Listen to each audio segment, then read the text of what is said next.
Sup fellow nerds, it's good to see you. And I'm not mad. I'm just disappointed. You've heard your parents say that to you before, haven't you? Yeah, I hear that more often than not. I would say I've never been more excited going into a Chibnall era finale, but then I remembered the absolute banger that was the Ascension of the Cybermen last year. But then that led into the Timeless Children and yeet!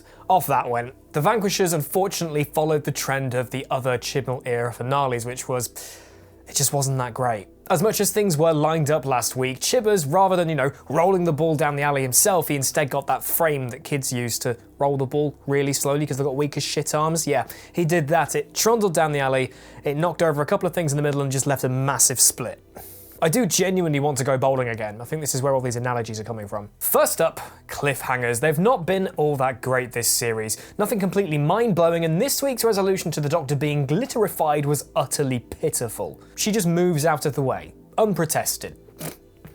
Whatever. But something that might surprise you that I did actually quite like this week was the idea of the Doctor being split into three. It may not have made all that much sense, but it did drive along a plot that, if looked at almost entirely linearly, would have taken up another 6 chapters. On the flip side of that though, the fact he had to drum up some kind of means to cover all this ground in the space of one episode just goes to show he had way too much on his plate come chapter 6. It's a standard thing with this era, I need not elaborate, so while it was a clever idea, it was a solution to a problem that shouldn't have been made in the first place. Also, the way that they visually switched between these narratives proved a bit confusing. Obviously, the Doctor being unstable will phase in and out of existence where she's appearing, but the way that they transitioned between it made you think she disappeared there and reappeared here, or something like that, when in reality she didn't. So I can understand why people got very confused when she did eventually coexist at the same time in the same space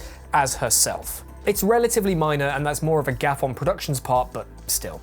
Okay, let's take these sections one at a time, just like we did last week. And first up, Swarm and Azure are terrorizing the Doctor with her memories. Azure opens the pocket watch and we're transported back to our grayscale warped house, and Swarm has a great time disintegrating shit and reversing it. But the memories don't flood back into the Doctor as you might expect, as we've seen in the past with fob watches and fob watch style things. You might think, hang on a minute, maybe this is Chibnall just doing it his own way this time, but in reality, Ruth's fob lighthouse still just broke and brought her back, so why didn't this bring the Doctor back too? Plot convenience, I guess, and you know what, for the first time on this channel, yes, I am doing a convenience counter. That's one. Next, this conversation between the Doctor and Azure goes absolutely bloody nowhere. Azure says she sees the Doctor's love for things existing and being alive, and she's against that. A whole 3 minutes of you want stuff to live, I don't, but put across in such an eloquent way to make it sound deep. In reality, that's just bad guy 101 from Azure, and that was 3 minutes wasted. Though their wish to destroy, reverse, and then re-destroy the universe over and over again for their own enjoyment is pretty brutal. It's kind of reminiscent of when Itchy clones Scratchy so he can kill him over and over and over again. And actually the same thing happens in a Treehouse of Horror where Sideshow Bob clones Bart and kills him over and over and over again. I think Chibnall's been watching too much Simpsons. So after redirecting the final Flux to Atropos, Swarm and Azure take the Doctor as an offering to Time, because Time can now manifest itself as a being, or is a being, and it seems to play off the ego of the person it's presenting to, hence why it appeared as Swarm. So Swarm and Azure were working for Time, helping it break free of Atropos. Time itself has a malicious intent. Chibnall has anthropomorphized Time. Shit's getting weird, yo. But Swarm and Azure have failed because of events we'll get to, and when they're assumedly killed by Time because they failed, they ascend?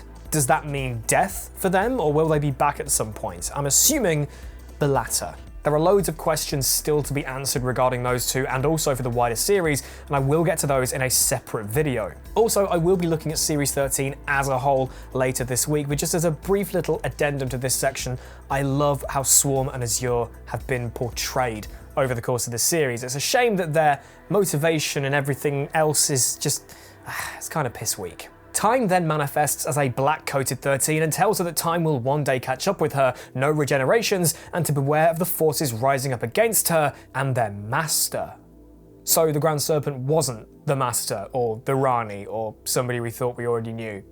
Anyway, more on him later. Let's talk the Doctor with her companions, Kate and Joseph Williamson. As the Sontarans attack, Yaz is suddenly pro with a rope and hook, opens door number 9, the lightning comes out, kills only the Sontarans, then the door closes itself. Ding.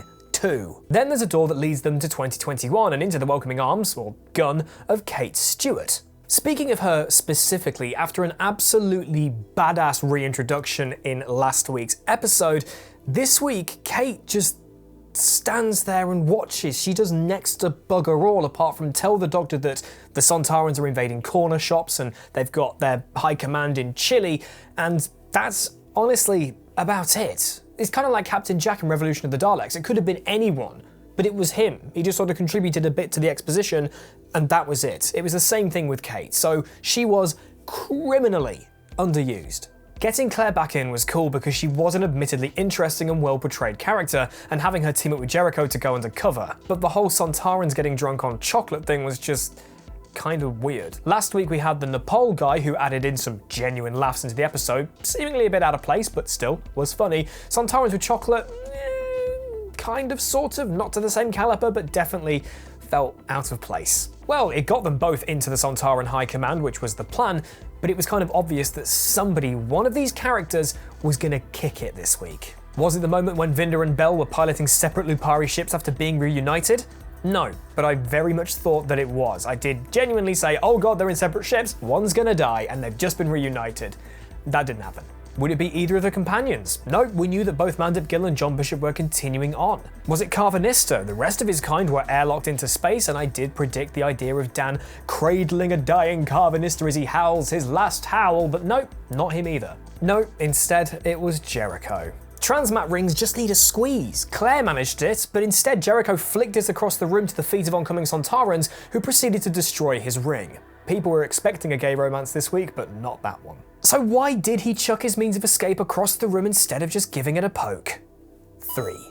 Gutting to see him go though.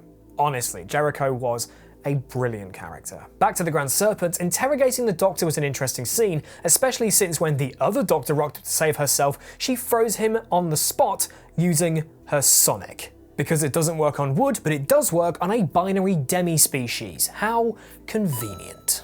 Wrapping up the Grand Serpent, he's chasing Kate down for some reason, so much so he's interrogating this guy who apparently has no significance whatsoever. He just knows where she is. If the Sontaran had introduced him as an agent of UNIT after old Snaky Boyd finished FaceTiming a spud, it would have felt less of a weird scene, but it still would have been a pretty, convenient one. Finally on him, why did he just surrender without a fight? Ulterior motive, deliberate exile? It's just two people with guns. You can summon your snake inside a people. Wow, sex jokes are plenty this week, Jesus. No, he happily Monsters Incs himself onto an asteroid because we needed to wrap up his side of things somehow today. Blah.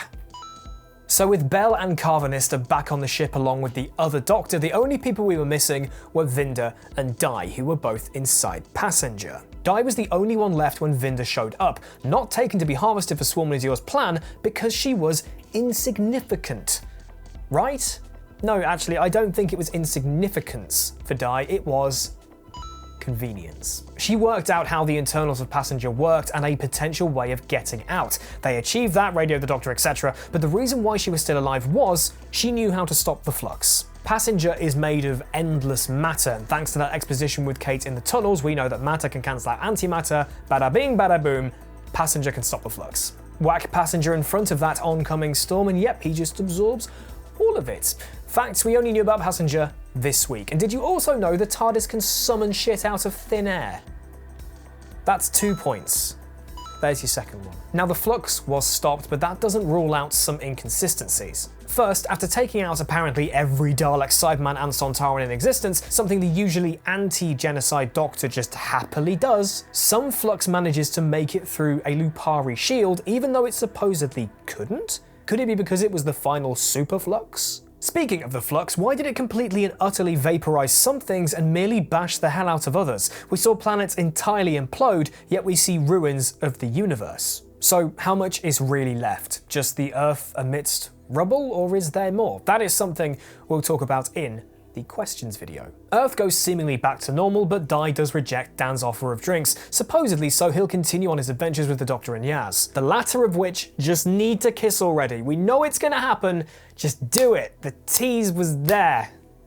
I'm game for it, honestly. The Doctor dropping the watch into the TARDIS but pointing out that she might need it back guarantees that her past with the division isn't done yet. And based on how much was actually explained in this episode about her past, which in case you missed it was absolutely bugger all, it's guaranteed to be spat out of the TARDIS again at some point by the end of next year. So we all know the drill. Chibnall can't seem to write a genuinely satisfying finale. Though the events of the Flux were somewhat tied up, it wasn't done in at all a satisfying way. Swarm and Azure's motives were flimsy, weakening two excellently portrayed characters. After being teased for an entire series, Joseph Williamson's tunnels didn't do a huge amount apart from get Yaz, Dan and Jericho back to the future, kill some Sontarans, and exile the Snake Shagger. Not really the kind of thing I'd have teased across the story arc. I would have maybe teased the idea that time could manifest as a person, because that just kinda happened. And Passenger's biology just suddenly defeating a universe-ending threat? I mean, yeah, it ticked all the boxes, but safe to say I'm massively disappointed. We'll have to wait until New Year's Day for our next Who fix, and we're maybe rounding out the Chibnall Dalek trilogy, which had a good start, a mediocre middle, and with a Groundhog Day plot and Chibnall doing something more interesting with linearity, I don't know, but I'm not going to hold any judgments until I see it on New Year's Day. This has been the most polarizing series of Doctor Who to date. Some people really loved it, some people really didn't. I'm gonna take a look at the poll from last night. Yay or nay? Okay, nay has definitely outswung the yays from that poll with 2,000 votes, wow. But it has very much split people completely down the middle. 24% of you vote for chocolate. Nice.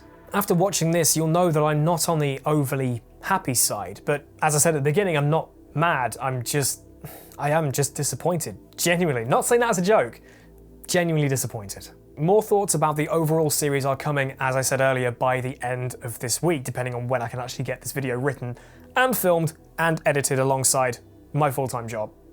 I do have a job. That's why these videos are normally out so late in the evenings on a Monday, and I apologise for that. And in the words of my fiancée and fellow castopodian Amy, she said that Chibnall writing Doctor Who is like that woman trying to restore that painting of Jesus. A great analogy there. That's why I'm marrying her. So after getting 9 convenience points, let's say that a convenience point is worth 0.5 of a whole point, rounded down, which means this week is getting a 4. Some of you guys loved it, some of you guys hated it, and that's okay. You are allowed to have your own opinions, and I really do appreciate looking through the comments section that I have here on YouTube, and even to replies on Twitter. You guys aren't slagging each other off for liking or disliking Who, and that's the kind of thing I want here in these comments. I'm not going to judge you on what you think, and thankfully you guys don't necessarily judge me on what I think. Some of you do, but that's YouTube comments for you. So yeah, marks out of 10 and your thoughts in the comment section below, and be civil. And I know that you are, and that makes me appreciate you lot even more. So thank you. As said, there are some more videos, one coming this week and I think another coming next week, and that'll be it before we get to Eve of the Daleks, that's the one, I was about to say Revolution, Eve of the Daleks in the new year. And if you do want to see those videos and don't want to miss out on them, then please do click subscribe. It would mean a huge amount to me, because I've got something fun, hopefully coming at 10k, which is weirdly, I say weirdly soon. It's not that soon, but it's coming, I guess. So if you haven't already, please do click subscribe. And if you want more Doctor Who stuff, then please do listen to my fiancée Amy, who made the Jesus Analogy and I's podcast, Escaping Castebras, where we rewatch, reminisce, and review everything Doctor Who from 2005 to present. Shakespeare Code is the most recent episode. I will say, if you are new to the podcast, it is a bit spotty. Like I said, full-time job. She's got a full-time job. We don't always have the time to do this sort of stuff, but we always try and make the effort to get it done. So if you do stick with us, really appreciate it. Well, that is it from me, but not for Series 13. Got some videos still to come, as said, so again, stay tuned for those. But until I see you again, thanks for watching, take care of yourselves. I'll see you later this week.